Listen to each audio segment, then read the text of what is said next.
আসসালামু আলাইকুম স্টুডেন্টস, তোমাদেরকে আমি আজকে পার্সন নিয়ে আলোচনা করব। তো পার্সন মানে হচ্ছে বাংলায় পুরুষ। বাংলা ব্যাকরণে আমরা প্রথম পুরুষ, উত্তম পুরুষ এবং মধ্যম পুরুষ এই তিন প্রকার পুরুষ জানি। একই রকম ইংলিশ গ্রামারেও তাই। Person, first person, second person, third person. তো পার্সন কী নিয়ে হয়? পার্সন মূলত প্রোনাউন এবং নাউন নিয়ে। এই যে আমরা he, she, they, them, I, we এগুলো বলি, প্লাস কোনো নাম বলি, এই নামগুলো এবং নামের পরিবর্তে যে ওয়ার্ডগুলো বসে প্রোনাউন, সেগুলো নিয়ে পার্সনের ডিভিশন রয়েছে। তো first person, second person, third person এই তিনটে যাওয়ার আগে তোমাদেরকে একটা আমি গল্প শোনাতে চাই। গল্পটা যদি মনে রাখতে পারো তাহলে পার্সনটা মনে রাখা সোজা হয়ে যাবে।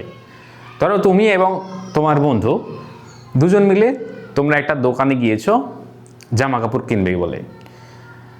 দোকানে যাওয়ার পরে জামা দেখছো, তাহলে স্বভাবতই মানুষের একটা বৈশিষ্ট্য রয়েছে যে প্রথম ভালো জিনিসটা যেটা, সেটা নিজেকে চাই, যে সবচেয়ে ভালো জিনিস সেটা হচ্ছে নিজের, অর্থাৎ ফার্স্ট ক্লাস যেটা সেটা নিজের। তাহলে ফার্স্ট পার্সন এটা যে আমাকে দিয়ে যেগুলো বোঝাবে, আমি, আমরা, এগুলো হচ্ছে ফার্স্ট পার্সন। তাহলে জামা কিনলে তুমি তোমারটা পছন্দ করে নিলে, তারপরে কি করবে? তোমার বন্ধুরটা নেবে।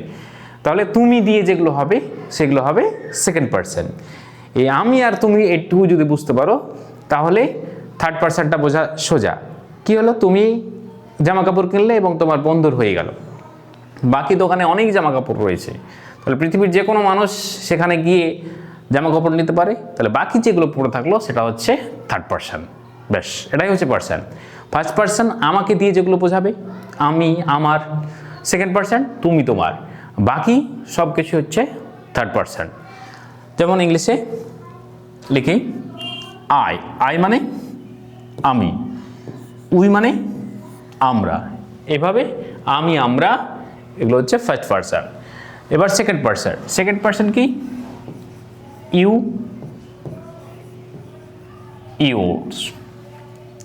Second person.